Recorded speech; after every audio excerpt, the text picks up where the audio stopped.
All right, so we have a comment in the chat here from someone named JD Deluzio. Puts on mustache and dark glasses. Say, as a random unrelated person in the Steam chat, I was wondering what was a major challenge each author faced in creating their respective fictional worlds. So, if everybody's open, we'll go ahead and take that question. Hugh, would you like to answer it?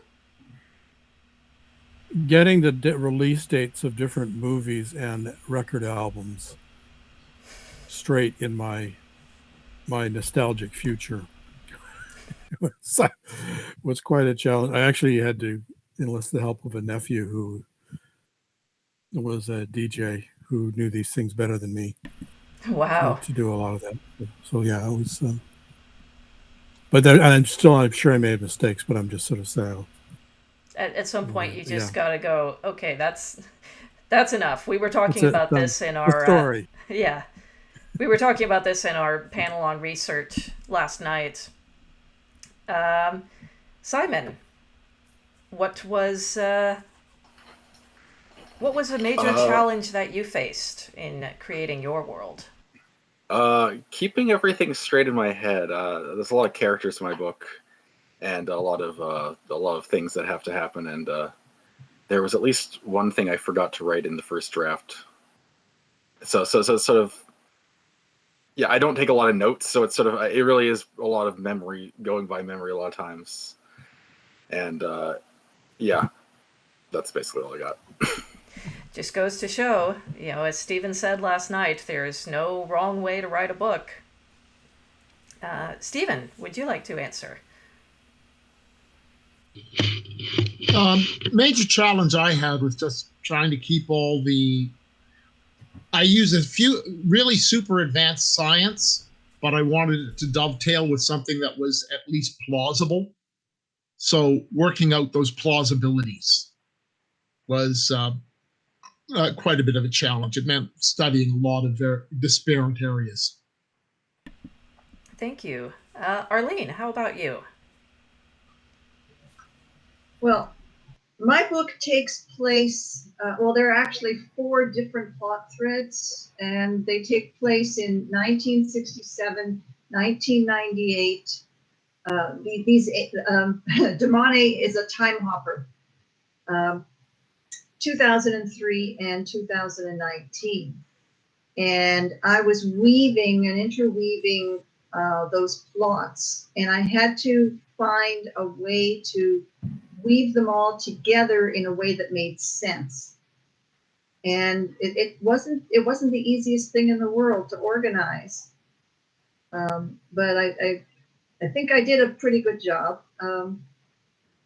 Damani, by the way, is the youngest of a family of three of these multidimensional aliens. So there's another plot thread involving the aliens because they've stumbled across Earth and they're arguing over who gets what to do what with it.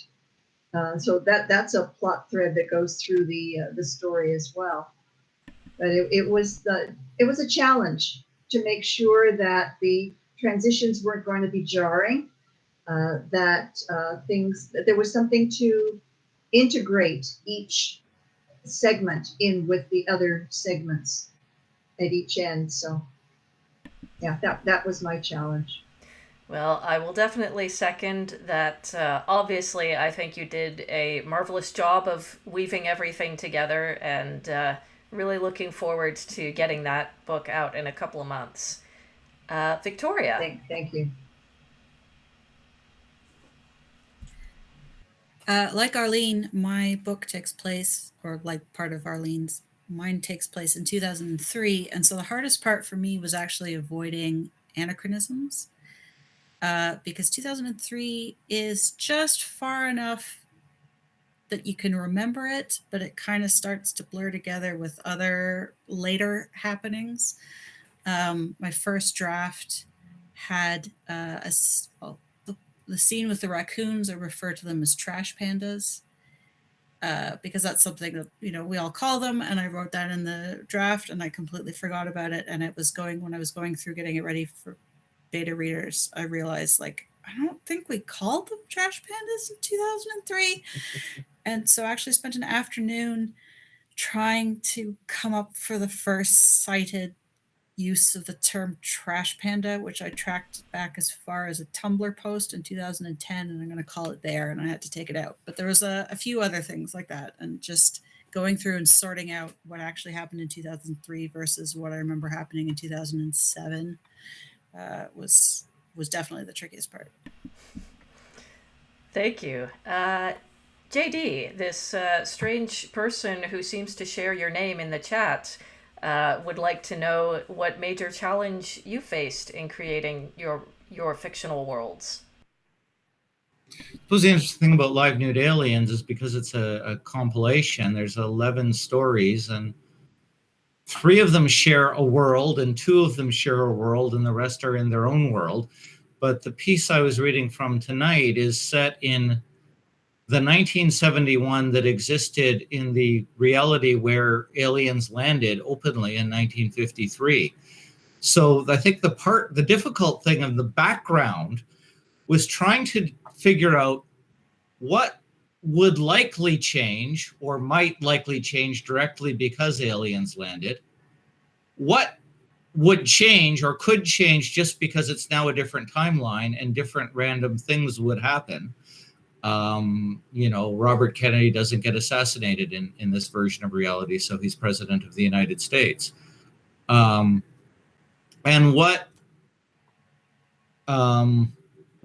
might stay the same?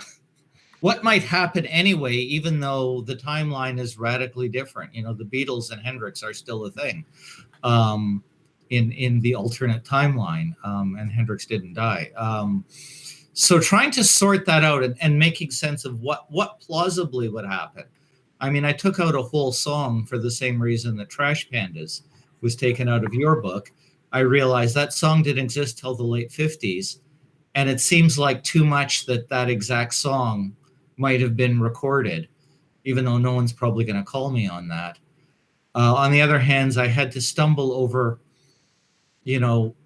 Marvin the Martian already existed in 1953, but he hadn't talked about the earth-shattering kaboom. Would Warner Brothers have made that cartoon anyway? And I thought, well, they might have, so I'm going to use that quotation anyway. So trying to juggle those different things, because some things would absolutely change, some things could change, and some things might this have still happened anyway? And it was kind of challenging to try and juggle that and then try and keep that separate from the 1971 that actually existed and that I lived through versus this other 1971, which is totally different. Thank you. And Dale. Well, Simon stole mine. Thank you, Simon. I actually do plan at least my major characters to begin with, but as you probably know, as you go and write the book, new people pop up. And so I try, and creating names is not my favorite thing to do.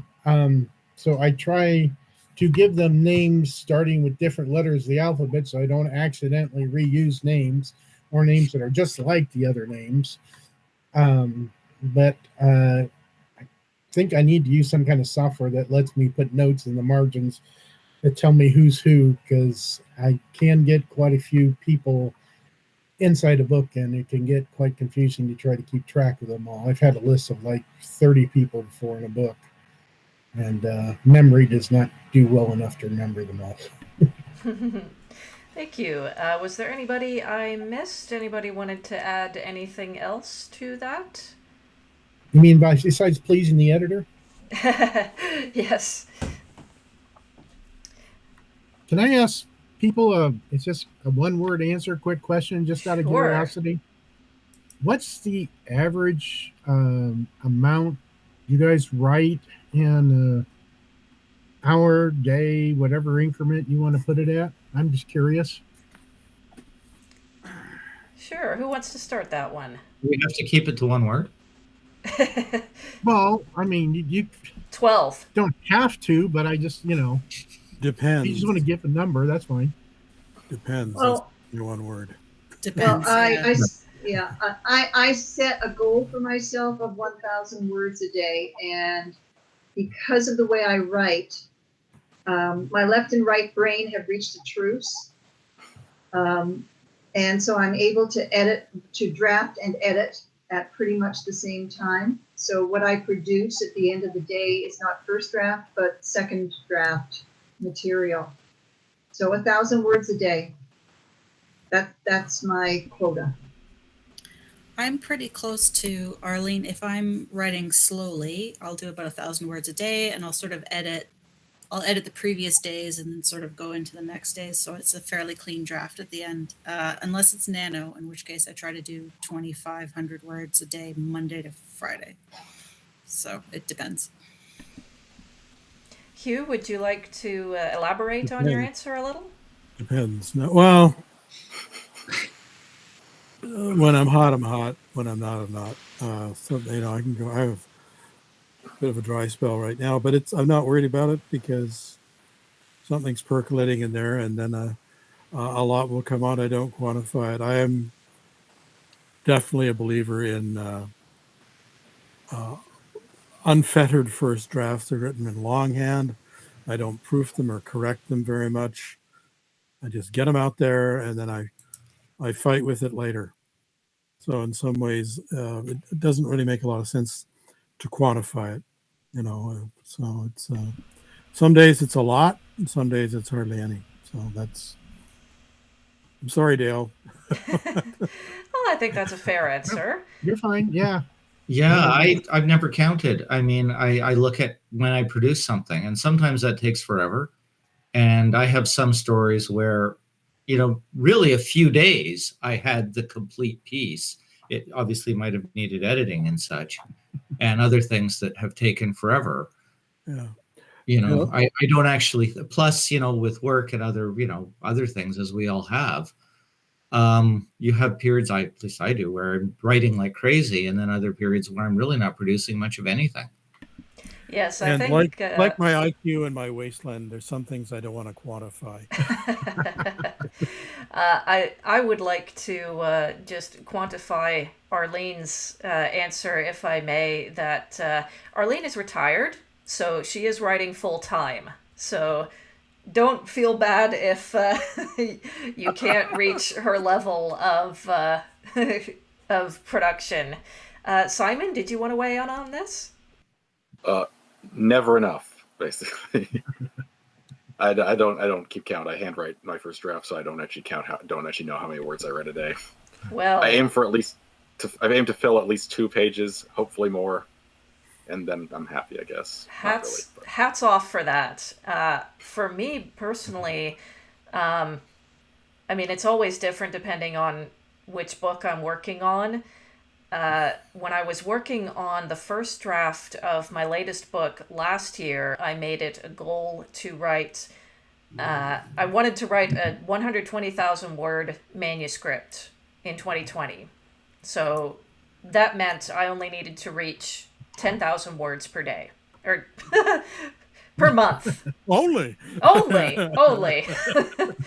I think my easy. Yeah, I think my maximum ever was about 4,000 words in a day. No, 10,000 words per month, and I ended up finishing in early December. So that was about my my rate.